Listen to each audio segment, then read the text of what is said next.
Toile d'amour. La petite Jérômine est une taupe qui a un problème. Tout allait bien jusqu'à ce qu'elle demande à sa maman. Qu'est-ce qu'il y a au-dessus de nous ? Sa maman, qui préparait une succulente soupe de chien-dent pour le dîner, répondit distraitement. Le plafond, mon chou. La petite Jérômine leva les yeux et regarda le plafond. Oui, je vois, mais plus haut. Plus haut. De la terre, mon trésor, puisque nous vivons dans les galeries. Oui, oui, s'impatienta Jérômine. Mais encore plus haut. La prairie. Et qu'est-ce qu'il y a au-dessus de la prairie ? Maman arrêta de laver les racines, fronça les sourcils, s'essuyait les mains sur son tablier et se mit à réfléchir en nettoyant ses lunettes. Les taupes, c'est connu, elles sont myopes. Au-dessus de la prairie, voyons. Le ciel bleu, quand il y a du soleil, les nuages quand il pleut ou qu'il neige. Mais ce soir, s'il n'y a pas de nuages, on devrait voir la lune et les étoiles. Viens, je vais te montrer. La prenant par la main, elle emmène Jérômine vers l'escalier qui conduit à la sortie. Elle leva la trappe, regarda à gauche, à droite. Heureusement, c'est la nuit. Toutes les vaches dorment. La journée, elles sont tellement occupées à brouter qu'elles marcheraient sur vous sans le savoir. Et il y en a beaucoup. Maman, là, les lumières, qu'est-ce que c'est ? Les étoiles, ma chérie. Mais il y en a des milliers, des millions. Oui, ma chérie. Maman, regarde, il y en a une qui tombe, s'écrie soudain Jérômine. C'est une étoile filante, ma mimine. Une étoile qui voyage et vient nous dire bonjour. Au loin, Hubert, la chouette Ulule. Ce n'est pas un secret pour personne qu'elle aime croquer une taupe de temps en temps. Viens, rentrons, chuchote maman qui l'a entendu. Non, attends, si on l'invitait à boire une bonne assiette de soupe chez nous. Inviter qui ? L'étoile filante, tiens. Maman taupe éclata de rire. Ce n'est pas possible. Pourquoi ? Demande Jérômine, soudain très déçue. Parce qu'une étoile est grosse. Elle ne rentrera jamais dans notre cuisine. Allez, assez traîné. Ce soir-là, Jérômine goûta à peine sa soupe. Tu n'as pas faim, ma mimine ? Non, maman. Tu as mal quelque part, ma pitchoune ? Ça va, mentit Jérômine qui avait mal à un endroit très spécial.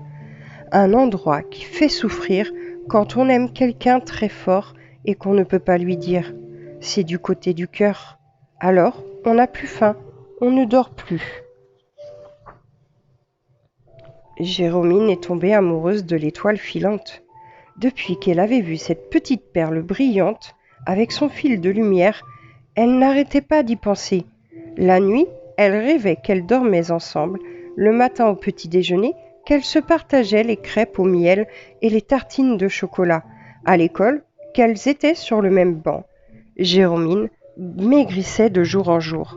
Maman taupe appela le médecin qui ne trouva rien d'anormal. Je crois tout simplement que votre fille a un gros chagrin, dit-il. Mais qu'est-ce que tu as, ma poupounette ? Jérômine pleura très fort mais ne répondit pas. Que peut-on faire, docteur ? demanda maman. Le docteur regarda longuement Jérômine avec un bon sourire. Tu peux me dire son nom ? Jérômine devint plus rouge qu'un coquelicot, haussa les épaules et sortit en claquant la porte. J'ai bien peur que la petite Jérômine n'ait son premier chagrin d'amour. Maman taupe raccompagna le docteur et lui demanda « Vous êtes certain qu'on ne peut rien faire ?»« Si, que son amour marche. Ne vous inquiétez pas, ça passera. » Jérômine, qui boudait dans un coin, avait tout entendu. Ce soir-là, elle prit sa décision. Papa et maman ronflaient depuis longtemps quand elle quitta sa chambre sur la pointe des pieds. Elle escalada l'escalier, souleva la trappe, qui grinça très fort. « Zut, pourvu qu'il ne se réveille pas !» pensa-t-elle heureusement. Papa et maman avaient le sommeil profond, ce qui n'était pas le cas de Hubert la chouette. Elle vit la trappe de la maison s'ouvrir. « Tiens, une taupe sortirait se promener au clair de lune. Miam, miam, se réjouit-elle, la salive au bec.